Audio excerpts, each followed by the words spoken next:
Hello दोस्तों, कैसे हो आप सब। उम्मीद है आप सब अच्छे होंगे। तो सबसे पहले आप सबका हमारे यूट्यूब चैनल में स्वागत है।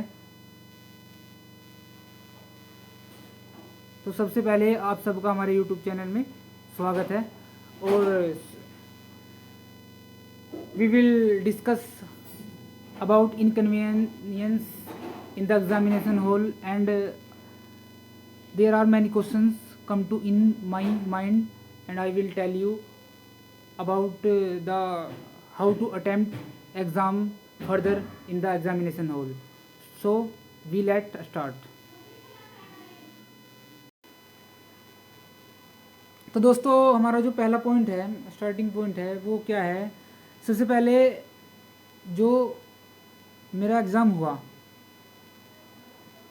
और मैं एग्ज़ामिनेशन सेंटर पे गया, मुझे पता था कि एग्ज़ामिनेशन सेंटर कोई और सा है, कोई दूसरा है। लेकिन जब मैं वहाँ पर एग्ज़ामिनेशन सेंटर पे पहुँचा तो मुझे जो एग्ज़ामिनेशन सेंटर मिला वो पहले से ही टीसीएस के द्वारा ब्लैक लिस्टेड था। ठीक है, पहले से ही टीसीएस के द्वारा ब्लैक लिस्टेड वो सेंटर था। तो जैसे वहाँ से मेरा जो माइंड ऑफ लेवल है, वो जो कॉन्फिडेंस लेवल है, वो डाउन हो गया। तो जैसे ही मैं अंदर जाता हूँ तो क्या होता है, हमें एग्ज़ाम में जब बिठाते हैं तो क्या होता है वहाँ पर, जैसे ही एग्ज़ाम चलता है टीसीएस में क्या होता था, पहले ही टाइमिंग आती थी कि 5 मिनट बाद तुम्हारा एग्जामिनेशन चालू होगा, तुम्हारा एग्ज़ाम चालू होगा, स्टार्ट होगा। ठीक है, तो वहाँ पर ऐसा कुछ नहीं हुआ। रैंडमली वो बोल लेंगे तुम्हें कि एग्ज़ाम स्टार्ट हो गया, एग्ज़ाम लाइव हो गया, चलो। एकदम ऐसे जैसे मतलब बिल्कुल आप अनाथ हो। ठीक है, मतलब ऐसे ही बोल लेंगे तुम्हें वहाँ पे। कोई जिस तरह टीसीएस में की जो कंपनी थी उसमें हमारा चलता था, टाइम चलता था उसमें कि 2 मिनट बाद स्टार्ट हो जाएगा, 3 मिनट बाद स्टार्ट हो जाएगा। ठीक है, ऐसे। लेकिन वहाँ पर कुछ ऐसा ही नहीं था। ठीक है, तो जो स्टार्टिंग पॉइंट थी वो ये था। और इससे जो अगला पॉइंट है वो हमारा कौन सा है, वो हमारा है randomly stop screen in exam mid. तो जब मैं एग्ज़ाम दे रहा था और मैं मैथ्स कर रहा था उस टाइम पे, तो क्या हुआ, जब मैं 15वें क्वेश्चन पे आया और जो मेरी साइड में जो लड़का बैठा था, जो मेरी साइड में जो लड़का बैठा था ना, उसका क्या हुआ, जो स्क्रीन थी ना वो बिल्कुल ब्लैक होगी, नो सिग्नल। तो मेरा जो क्या नाम कॉन्फिडेंस था, मैं सोच रहा यार कि अब क्या हुआ। तो ऐसे ही ना बहुत ज़्यादा कॉन्फिडेंस वहाँ मेरा बहुत ज़्यादा लो हुआ, क्योंकि बराबर वाला वो वहाँ चीख रहा, इन्विजिलेटर को बुला रहा है कि कैसे होगा, क्या होगा, मेरा तो सिस्टम ही बंद हो गया। तो जिस तरह उसका सिस्टम बंद होगा, फिर कुछ देर बाद क्या हुआ, जो मेरे राइट साइड में थर्ड स्टूडेंट बैठा था, उसका भी सेम ऐसा ही होगा।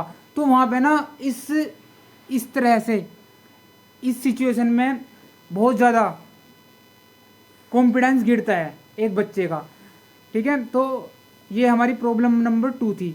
और जो प्रॉब्लम नंबर 3 है वो ये है पेन की प्रॉब्लम। पेन की प्रॉब्लम क्या थी, पेन में प्रॉब्लम, जो पेन था वो ओनली 2 रुपये वाला था। कितने रुपये वाला, 2 रुपये वाला। जो एग्जामिनेशन में हॉल में हमें पेन मिला वो 2 रुपये वाला था। भाई साहब क्या बताऊँ आपको, वो लचक ले रहा था पेन, वो सही पकड़े भी नहीं जा रहा था। इस कदर की कंडीशन हमें वहाँ फेस करनी पड़ी। ठीक है, हम बाहर से, क्योंकि बाहर से हम कोई पेन नहीं ले जा सकते, वहाँ पे चेकिंग होगी। और जो पेन है वो 2 रुपये वाला है, वो बिल्कुल लचक लेता है। तो ये भी आप पहले से प्रिपेयर होकर जाइए, क्योंकि पेन बीच में टूट भी सकता है। ठीक है, और जो हमारी प्रॉब्लम नंबर 4 है वो है लेवल ऑफ पेपर। पेपर का लेवल कैसा था, जो सबके माइंड में आ रहा है कि पेपर बताओ, पेपर कैसा है। तो लेवल ऑफ पेपर बिल्कुल ही जिग जैग, मतलब कोई भी वो नहीं है कि क्या नाम, कहीं भी हम ये बता दें कि मॉडरेट या इजी, कुछ भी नहीं, हम उसके बारे में कुछ नहीं बता सकते। ठीक है, पेपर का लेवल के बारे में कोई भी प्रिडिक्ट नहीं कर सकता कैसा है, कोई भी बता नहीं सकता है। ठीक है, और जो हमारा तीसरा पॉइंट है सॉरी 5वां जो है लेवल ऑफ मैथ्स और रीजनिंग का जो लेवल है वो कैसा था। जो मैथ और रीजनिंग का जो लेवल था वो था तो अच्छा, मतलब सब बोल रहे हैं कि वो अच्छा था, ठीक है। लेकिन उसमें जो मैथ्स था 20 क्वेश्चन डूएबल थे, उन्हें सब A to Z स्टूडेंट कर लेंगे जो 20 क्वेश्चन हैं। लेकिन 5 भी क्वेश्चन वो थे कि वो फंसाने वाले थे। कौन से थे? 5 क्वेश्चन क्या थे? फंसाने वाले थे, मतलब हार्ड थे 5 क्वेश्चन, उन्हें करने में टाइम लग रहा था, ठीक है। जो रीजनिंग के क्वेश्चन थे पहले की तरह तो रीजनिंग आई नहीं कि क्या नाम मिरर इमेज है इधर से इधर कर दो। अब क्या काम है, अब क्या कर रखा है उन लोगों ने, जो हमारी एडुकेटी के चेयरमैन साहब हैं, उन्होंने रीजनिंग में भी मैथ को इन्वॉल्व कर रखा है ताकि जो टाइम है वो हमारा बहुत ज़्यादा लगे, ठीक है। तो अगर हम पहले 15 मिनट में रीजनिंग कर लेते थे, लेकिन अब कितने में करेंगे? 20 मिनट में रीजनिंग होगी, ठीक है। तो इस प्रकार से उन्होंने पेपर बना रखा है। हालांकि मैथ और रीजनिंग आसान है, लेकिन कैलकुलेटिव है, आसान है कैलकुलेटिव है, ठीक है। और जो हमारा 6th पॉइंट है वो कौन सा है? प्रॉब्लम नंबर 6, वो है level of GK and English. भाई जी लेवल ऑफ जीके की जो मैं बात करूंगा वो ये है कि आज तक मैंने ऐसा कोई पेपर नहीं देखा है कि ऐसे क्वेश्चन भी पूछे जाते हैं। 1-2 क्वेश्चन आए, ठीक है। एक क्वेश्चन आया था कि क्या नाम वो था, कालबेलिया में क्या कालबेलिया में कौन सी जाति वो परफॉर्म करती है? तो कालबेलिया में वो था कि क्या नाम उसका आंसर था सांप, ठीक है। वो भी सीधा सीधा नहीं दे रखा कि राजस्थान, जम्मू कश्मीर और गुजरात, ऐसा कुछ नहीं दे रखा था वहाँ पर। वहाँ भी फंसाने का बिल्कुल उसे भी हार्ड बना रखा था वहाँ पे। चलो वो तो कोई दिक्कत नहीं है। फिर एक क्वेश्चन उससे आया था क्या नाम क्या बोलते हैं कि 2 जो एंग्लो इंडियन होते हैं वो कौन से उससे हटाए गए? 104वां जो होता है उससे वो हटाए गए हैं। 4वां संविधान संशोधन है 104वां, वहीं उससे हटाए गए हैं। तो ऐसा क्वेश्चन एक मुझे वहाँ पे अच्छा सा फंसा है। बाकी के जो क्वेश्चन थे वो स्टेटमेंट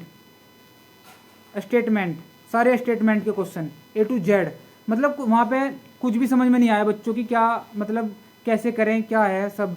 और सेकंड बात आती है इंग्लिश में पहले तो जो कॉम्प्रिहेंशन, पहले क्या होता था क्लोज टेस्ट आता था, ठीक है। लेकिन अब उन्होंने क्या दे दिया, अब दे दिया उन्होंने कॉम्प्रिहेंशन, वो भी बहुत बड़ा।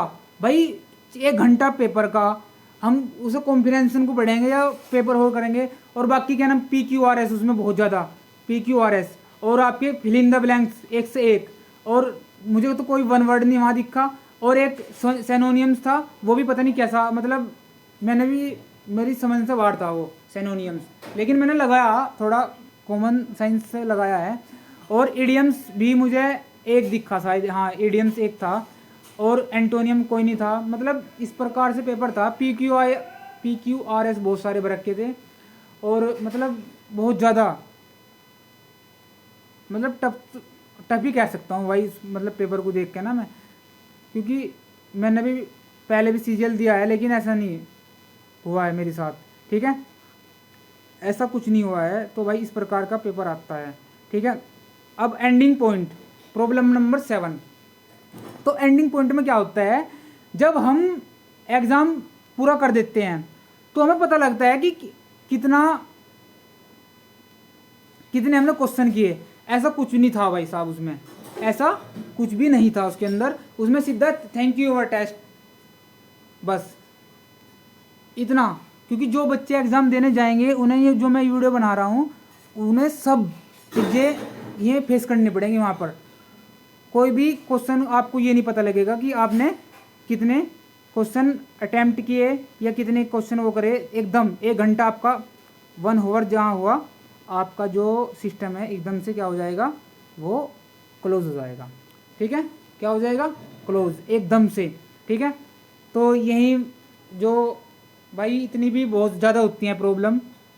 हम लोग वहाँ पेपर देने जा रहे हैं, वहाँ लड़ने नहीं जा रहे थे। तो मतलब इस प्रकार से ना बहुत ज़्यादा इनकन्वीनियंस हमारे साथ हुई, जो कि हम इस चीज़ को डिज़र्व भी नहीं कर सकते थे। तो मैं यही कहूँगा भाई, जो जिसका भी आगे एग्ज़ाम है वो बहुत ही अपना जो माइंड ऑफ लेवल है उसे बहुत ही ज़्यादा सेट करके जाओ, क्योंकि यार मतलब EDQT ना, जब से EDQT आई है, मतलब पहले मतलब कॉन्फिडेंस होता था वो बहुत ज़्यादा बूस्ट होता था, लेकिन अब वो नहीं है। अब भाई देखते हैं क्या होता है, आंसर की आती है, कितने नंबर बनते हैं और सब बातें हैं। और आप भी पेपर करके आओ, और मेरा आपसे सबके साथ मेरी बेस्ट विशेज़ है। और बस यही बातें थी जो मैंने आपके बीच रखी, ठीक है। थैंक्स फॉर वॉचिंग, और आप सबका धन्यवाद, ठीक है। लाइक करना और सब्सक्राइब करना मेरी इच्छा थी, और मेरी ये फर्स्ट वीडियो थी कि मैं वीडियो बनाऊं, और वो मैं बना चुका हूं। बाकी आपको कितना अच्छा लगा तो आप ज़रूर कमेंट में बताएंगे, ठीक है। Thank you.